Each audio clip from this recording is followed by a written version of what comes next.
Hello, BookTube, and welcome back to your Daily Penguin, our tour through my Penguin Classic wall. We've hit a vein of Penguin Classic Deluxe editions, the beautiful editions that they make that have the deckled edges and the French flaps and original artwork and often an originally commissioned introduction. We skipped a beat with that yesterday because we did one of the Penguin Classic hardcover editions, which are also lovely, absolutely lovely. But we are now back to Penguin Classic Deluxe editions, and we're also back to a wholehearted recommend. Today's is a wholehearted recommend. It won't be a long video, it's not a long collection, but it's this. It's The Bloody Chamber by Angela Carter. This is the 75th anniversary edition, this beautiful Penguin Classic Deluxe edition that has... There's that on the inside flap. There's this on the key and the lock, and then this on the back. These illustrations are by Alex Conahin, Konahin, and the introduction is by Kelly Link. In this case, I can't really praise it too highly since it's about her and not about Angela Carter or the Bloody Chamber. But the Bloody Chamber is amazing. I got this in the mail from Penguin Classic and thought, oh my, it's been forever since I read Angela Carter, especially this. This is her standout. It's a collection of short stories. Some are very short, some are much longer. They aren't uniform length at all, but they are uniformly ice pick sharp and cutting. And I remember when I got this in the mail, I thought, oh my, it's been so long since I read Angela Carter. Will it have aged well? And that was a silly question because this is brilliant stuff. Just brilliant. Magical realist, sharp, quasi-horror, just this precipitously insightful fiction that really has no exact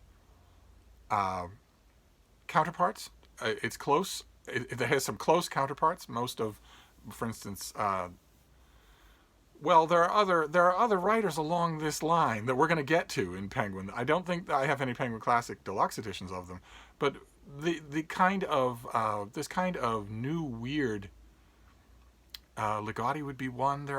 It's I believe that its ultimate ancestor, although it's hard to prove provenance in this case because I don't believe Angela Carter ever read him, but I think the ultimate ancestor of what we're talking about here in terms of flavor is H.P. Lovecraft. But boy, oh boy, are these terrific stories. I really read them and just was so happy to have such a beautiful edition. Because this is all... Angela Carter wrote a whole bunch of other stuff, including a lot of nonfiction. My usual refrain, she wrote a lot of nonfiction that even now, 75 years later, is not collected. But this is the only one of hers that I haven't read all of the rest of that stuff, but this is the only one I've read that is something that I would want to keep. I recognize that it's brilliant, but it's not my kind of thing. So this will do. This will do for me. But boy, oh boy, if you haven't given a try to Angela Carter, one of the things in Kelly Link's introduction that rang true with me, even though I don't like the workshop fueled solipsism, the attitude that, well, you know, I have a crew and I am the focus of everywhere that I go, whether it's to give a reading or whether it's in a book launch party for someone else or whatever it is. I am the focus of whatever I do. I am the focus of all of my own writing. And so when I am commissioned to write an introduction to a volume by a much better writer for the 75th anniversary of her much beloved and best known work, my introduction is still going to be mostly about me. I object to that, but one of the elements in the introduction that rang true was the feeling that you encounter when you encounter Angela Carter's fiction. You're suddenly encountering, there's a feeling that you have opened a window on a gust of new and fresh air, that this is not just a retread of the kinds of fiction that you've read before.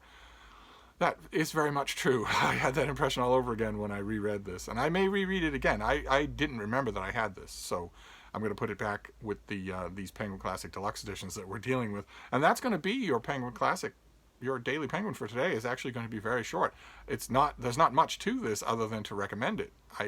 It's strange and unfriendly and beautifully written. And I think if you're looking for something that is at an 80-degree angle to everything else that you're reading, this will do just fine for you. You will, if you've never read this author or even, God forbid, never heard of her, you have a feeling of discovery in store for you that will be very distinct. It will be separate from discovering, for instance, a new Dostoevsky novel that you haven't read.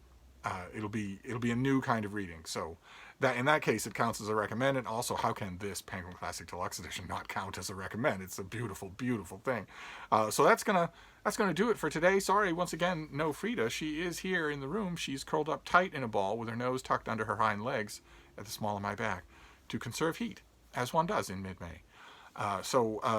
I don't want to disturb her. She's sound asleep, and as she tends to be when it's absolutely freezing cold and sleeting outside and dark as twilight, as it tends to be in mid-May. After all, this is almost summer, and summer is well known in the Northern Hemisphere to be the season of winter. So, I can't. As soon as, well, I was going to say as soon as it warms up, but I no longer believe it's going to. So, well, I'll try. The next time Frida's up and about, I'll try to get her on camera, but it won't be in this video. But anyway, I'm going to wrap this up, but I'll be back. Thank you, BookTube.